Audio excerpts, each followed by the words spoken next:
I begin with the name of Allah, most gracious and most merciful. I will give arguments in favor of English spoken. You know, English is not only an international language, language of science and technology, language of computer and software, but it is the language of constitution. You can study 1973 is Constitution of Pakistan and it is written in English language. All the decisions made by Supreme Court, High Court, Session Court, as well as district courts, even civil courts are given in English. If you get any kind of employment from government, as well as any notification that is issued from government, is in English language.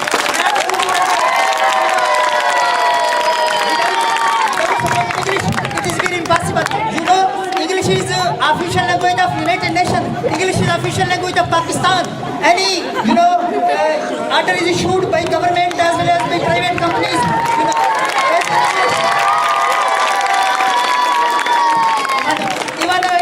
In common sense, if we go to medical store, we demand medical from the medical store. We say Disprin, Panadol, Aspirin, etc. We ask in English language, not in Urdu language. If we go to store, we say,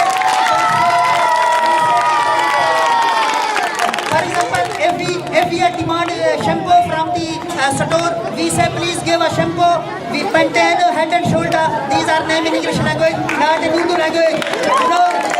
You are students, you are the students of science, periodic table and chemistry. You know, as in English as well as in Latin language, not in Urdu language. Without speaking, without reading, without listening, without writing, we can't make progress in the world. You know, it is era of science and technology. Without making progress in science and technology, we can't touch with the English. You know, Urdu is not accepted. So I say that you should speak English and